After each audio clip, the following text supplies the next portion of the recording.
Sobrang hyper ni Dagis kaya minsan hindi ko na isasakay sa motor mga kadiskarte. Mas mabuti na magkasama na lang sila ni Stackley dito sa Kubo sa may Santa Cruz Fatima. At minsan-minsan na lang siguro kuhanan ko na lang sila ng short clips para makita nyo sa mga ina-upload naming videos.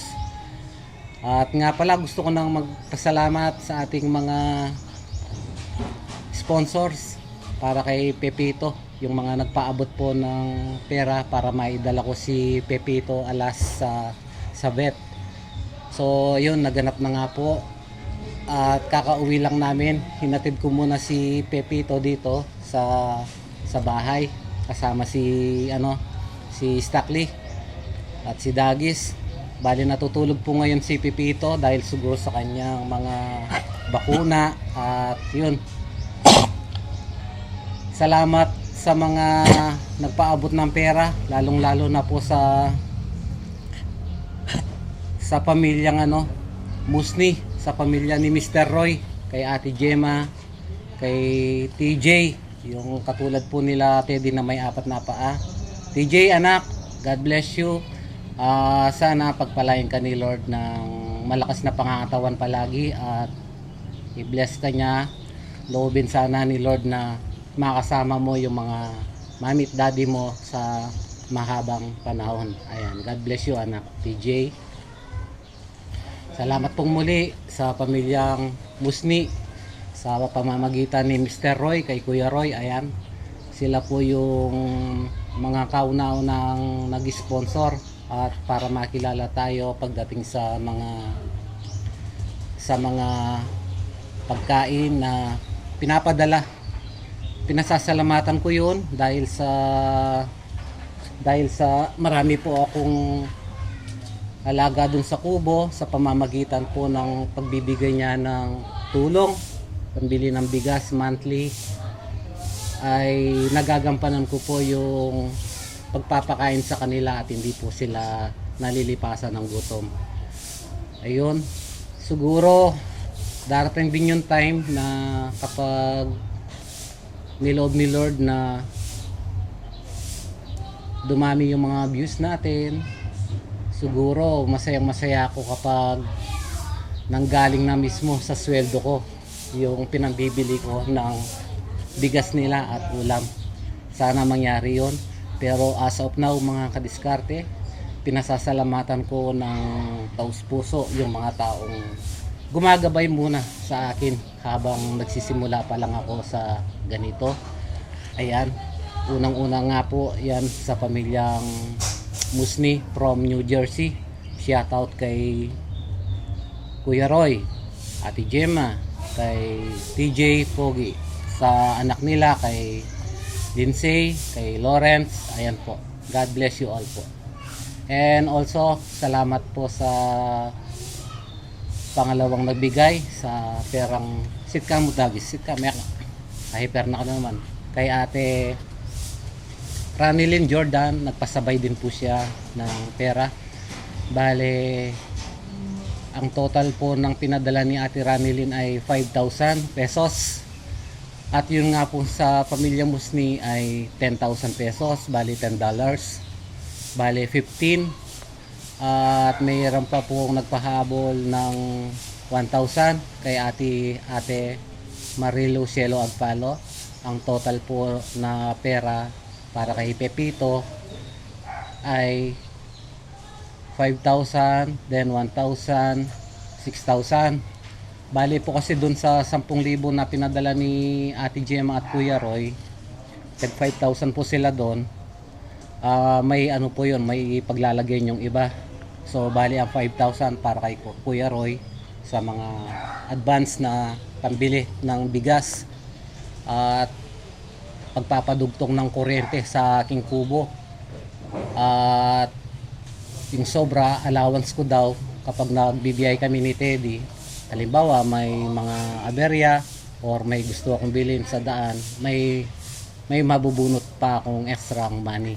So ayun, napaka detalye ng kanilang pagtulong sa akin. At yung kay Ate Gemma, 5,000 Bale, ang mangyayari sana doon, ang usapan po namin ay ibibili sana ng bigasan para sa tindahan po ng aking may bahay na si Mrs. Discarte. Pero nalaman po nila na nasira yung cellphone ko. Tumawag sila. Dali-dali akong kinausap ni Ate Gemma at sabi niya kung ano daw, gamitin ko na lang muna yung 5,000. Maghanap daw ako ng cellphone na maaari kong magamit.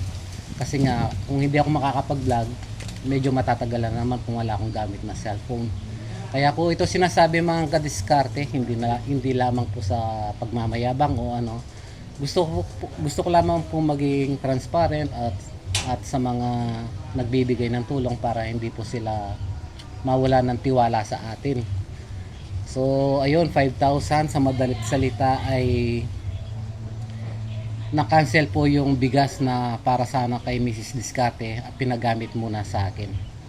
So sa mga sumusunod na video ay maghahanap po ako ng cellphone na maaari kong magamit. Ayan. Maraming salamat Ate Gemma.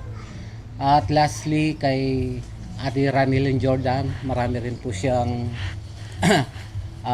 gusto sanang mangyari para kay Pepito.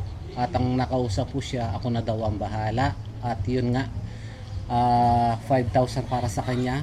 Ang gusto niya ay bilhin ko sila ng collar na may alarm para kung halimbawa nagsusuot po kami sa mga liblib na lugar, kung halimbawa maligaw man sila, ay madali ko sila mahanap.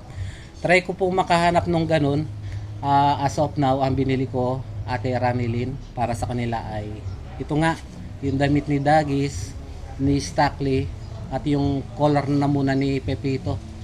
So bali ang ginamit kong pera yung kay Ate Ranilyn sa pagpapagamot kay Pepito, ang total na nagastos ko po doon ay 4,100. And then ang ginamit po namin Dagis, sige, kita na ka. Then ang ginamit po namin pamasahe ay 500 pesos. Ayun, maghapon na po yun yung pagpunta po namin sa vet, then yung pagpunta po namin sa Nepo Mall. Bali ang sinervice po namin nga si Paul, yung pinsan po ng aking may bahay. So lastly, yung 1,000 pesos na pinaabot ni Ate Marilo Cielo Agpalo na pandagdag daw sa kay Pepito nga. Ayun.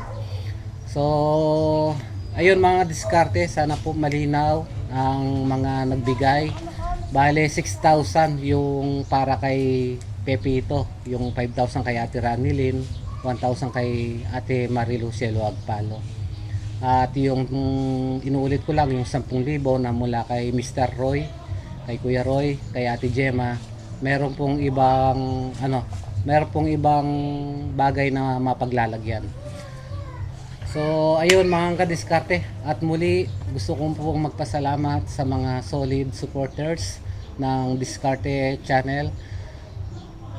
Pasensya na po kayo kung minsan ang mga content ko po ngayon ay nagiging chapsuy, paiba-iba, may cinematic, may talking vlog. Dala na rin po siguro ng init ng panahon ngayon. Nais ko lamang po kasi makapag-upload ng update, kaya kapag minsan yung pagbibideo ko ay medyo malikot, pasensya na po. Pero patuloy pa rin po ako maggagawa ng cinematic video na hindi nagsasalita. Commercial muna. Maglalambing si Stackley. So ayan mga kadiskarte, commercial muna po tayo. Magpapalambing si Stackley. Nagyayabag sa kanyang bagong damit. Doon ka na. Sit ka lang.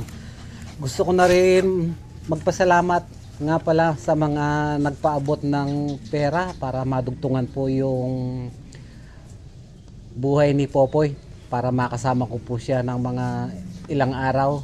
Yung mga nagpaabot po ng pera nung buhay pa siya, nagpapasalamat po ako ng siksik, liglig, umaapaw sa mga sumusunod na nagpaabot, mula kay Ate Emily Nonato at ang kanyang mister na si Kuya Jaime Nonato. Maraming salamat sir, ma'am, God bless po. At salamat din po siyempre kay Ate Olivia at kay Kuya Mac, yan, from Chesapeake, Virginia. Maraming salamat po, ate, sa tulong na iyong ipinaabot para kay Popoy. Yun, nakapiling ko pa po si Popoy na mga ilang araw. God bless po, Kuya and Ate Olivia. Kay Kuya Mac, ayan, God bless. At salamat din kay Sir JM Biahero. Ayan po. God bless you, sir. Maraming salamat doon sa pera na iyong pinadala para kay Popoy nung buhay pa. At salamat din kay Ma'am Tweeticel. Ayan, si Ma'am Tweeticel. Nakalimutan ko lang, sorry kung anong bansa po siya. Yun, maraming salamat din po sa kanya. Ayan, God bless. Yung request mo na ma'am, sa mga sumusunod nating video, magluluto po ako nun. Yung kilawin ba yon? Ayan, abangan nyo na lamang po. Maraming salamat, ma'am. At siyempre kay Ma'am Paul NB na nagpaabot din. Ayan, God bless. Salamat po, ma'am. Kay Maria, yun. Salamat din po sa pagpapaabot ng pera. At kay Ma'am Emma Cuevas, shout out. Ayan, salamat po sa tulong. Maraming salamat po and God bless. Kay Ma'am Ana Maridi, ayan, isa rin po siyang nagpaabot ng pera nung nandyan pa yung aking anak na si Popoy. God bless po. Kay Ma'am Angel de la Cruz, ayan, yung nagbansag ng gigulo kay Popoy. Nagpaabot din siya ng pera nun para madugtungan ang buhay ni Popoy. Maraming salamat, Ma'am Angel de la Cruz. Yan, God bless po. And also siyempre sa mag-asawa kay Ate Ellen Gold Sevilla, ayan, at kay Kuya Joy. Ayan, shout out sa inyo dyan. Kamusta po kayo? Ingat palagi sa sa pagdadrive ng sasakyan. Yun, salamat po sa perang binigay nyo para kay Popoy. Nadugtungan po yung kanyang buhay ng mga ilang araw. God bless you. Hindi ko po makakalimutan yan. Ayan. At siyempre kay Ate Opelia. Ayan. Si Ate Opelia talagang parang turing na sa akin ay kapatid, na dumamay siya nung gabing time na talagang malungkot ako. Siya, tumatawag po siya sa akin. Shout out sa iyo, Ate Opelia. Ingat ka po dyan. Ayan. God bless po. At siyempre kay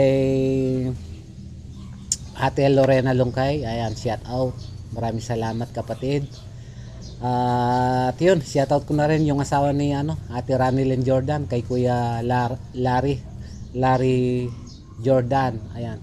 Kung may mga nakalimutan man po akong pasalamatan na sa mga nagpaabot ng tulong para kay Popoy, pasensya na po. Ayan.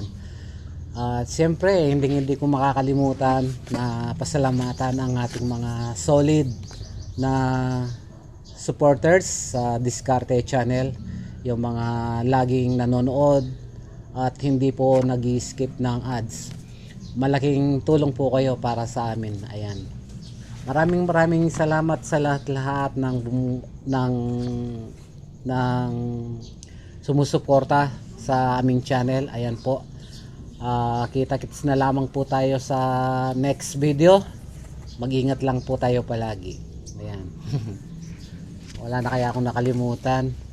So, paano mga kadiskarte? Hanggang dito na lamang po muna ang aking video. At pinapaabot ko pong muli sa inyo ang aking pagpapakumbaba at sumasaludo po ako sa inyo, mga kadiskarte. Maraming salamat and God bless you all po. Dagis, ganun na. Magkayo na ka, maglikot na ka. Ikaw ang doang isakli. Anong ka perikay, idagis. Sige po mga kadis, sisilipin ko lang po si Pepito Alas.